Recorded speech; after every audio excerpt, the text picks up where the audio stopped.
Hey everyone, I am back with another video, and we're going back to the Short Runs Series Spotlight.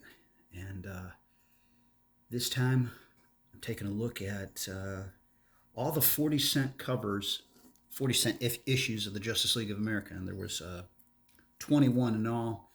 We're going to take a look at the first 10, starting with issue number 161, which has a cover date of December 1978. Hit the newsstands on September 14th, 1978. And before I get into who did the scripts and everything, I was kind of, and of course, Justice League of America is my favorite title, but I was kind of disappointed because now it was just like every other comic they had in their line. It was a 40 cent cover price. I liked it when it was the giant size, for the 50 cents at first, and then went to 60 cents. I just think it separated itself from other comics in the DC line. And I know Superboy and Legion of Superheroes was also a double-sized comic. And I just thought that, that's what separated it, and it made it better in my eyes. And now it was just like every other comic they had in line, 40 cents. But that being said, there was some great stories in the 40 cent era. I think Jerry Conway really hit his stride with this during the 40 cent run. And so again, this is number 161. Jerry Conway, he writes all of them, all 21 of these issues. He was on a long run as the writer for the Justice League of America. Rich Buckler did the pencils for the cover. Frank McLaughlin did the inks, and Dick Dillon did the pencils inside. And I believe that McLaughlin did the inks inside for this one. And this is when Zatanna joined the Justice League of America. I actually like this cover.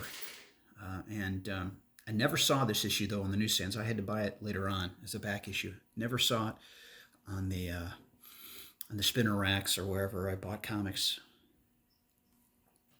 Number 162 is from January of 1979. And obviously it hit the newsstands October 12th of 1978. And as I said, Jerry Conway does all the scripts. So, and on the cover, Dick Dillon does the pencils, and Dick Giordano does the inks. And Dillon also does the pencils inside, and Frank McLaughlin does the inks inside. You could be a winner in the second Superman movie contest. Details inside. Sorry for the glare. These are all in Mylar. It's hard to find a perfect spot where there's just no glare. Number 163. And this is from February 1979. That's the cover date. Came out November 9th, 1978. That's when you saw it on the spinner racks. Rich Buckler does the pencils, and Dick Giordano does the inks on the cover, but Dillon and McLaughlin do the art inside. I think this is a cool cover. I really do like it. Come forth, demons of destruction, slay the superheroes.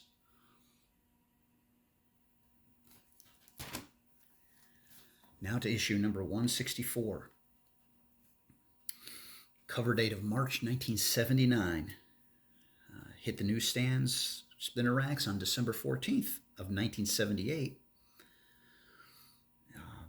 Again, Buckler and Giordano do the cover. Buckler does the pencils, Giordano does the inks. And again, it's the same inker and pencils inside, with Dillon and McLaughlin doing the art inside, Jerry Conway the writer. And I believe this is it's not the death yet of Zatanna's mother. I think it happens in the next issue. And here is number 165 with an April 1979 cover date. It went on sale January 11th of 1979.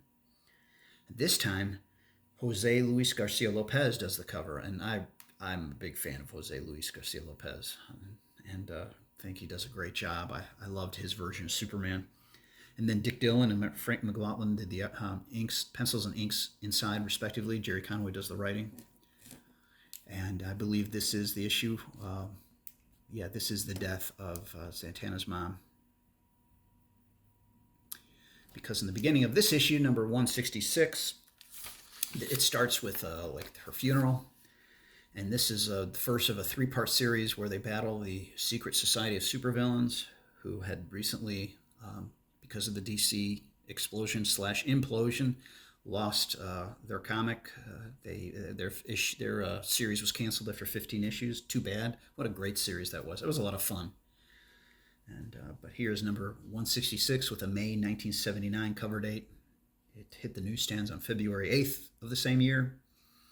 And again, Rich Buckler does the pencils. Dick Dirigiano, does the inks on the cover. Jerry Conway's the writer. And then Dylan and McLaughlin do the pencils and inks inside. And again, this is a part one of three as they battle the secret society of supervillains.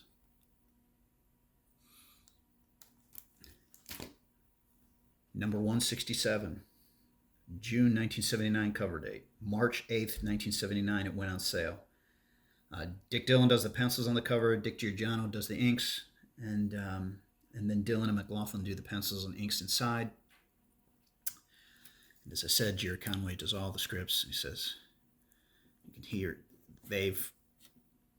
somehow the Secret Society of Supervillains switched bodies. So what you see on the cover, the Justice League is actually Secret Society of Supervillains, and the Secret Society of Supervillains are the Justice League of America. And yeah, the Superman was really the wizard, and that is Superman there. But it was a good three-part story, and here's the second part, and then the last part, issue number 168, excuse me, I'm sorry. And July 1979 cover date. It went on sale April 12th of 1979. And Dylan and Giordano did the cover, pencils and inks, and then Dylan and McLaughlin did the pencils and inks respectively inside. So you got, now is the time. Begin. What unholy ritual is about to take place between the supervillains and the JLA?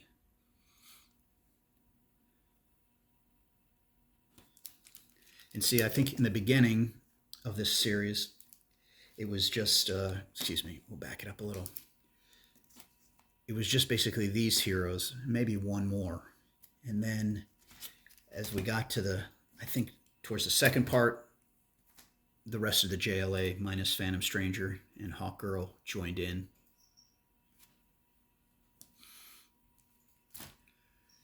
Now, issue number 169, August 1979 cover date. Went on sale May 10th of 1979. And Dick Dillon and Frank McLaughlin not only do the cover, they also do the inside, the pencils and inks inside. And this is a great two-parter. Beginning this issue, Doomsday Decision, an exciting two-part novel, and it was very good. And this is the first part, and then here is the second part, and it's the entire JLA turns out to save a burning world, but the Batman discovers that only he can put an end to the flames. And this is issue number 170, with the cover date of September 1979. Went on sale June 7th of 1979. And Dick Dillon does the cover. He does the pencils. Dick Giordano does the inks of the cover. But then Dillon and McLaughlin were just almost every issue they did the pencils and inks inside. And I think it's a cool cover just because it's the entire JLA minus the Phantom Stranger. But and actually, and Hawkgirl's there too.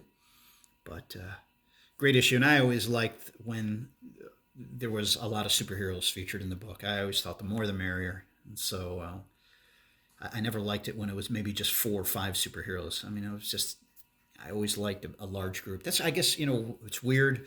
I'm one of the few people that wasn't a huge fan of the Fantastic Four, just because it was always just 4 heroes. And I mean, I know that's probably it's crazy, but I just was never a huge Fantastic Four fan. But anyway, I just love this cover. And the fact that it's the entire JLA minus the Phantom Stranger. But anyway, that's it. That's the part one of. There'll be another part I'll probably do later in the week. The rest of the next 11 issues, and the next 2 issues I think deals with the with a murder, and it was one of my favorite JLA stories ever. I think Jerry Conway really hit it out of the park with that. It was a JLA JSA team up, but that'll be for the next video. Anyway, thanks for watching, everyone. Take care.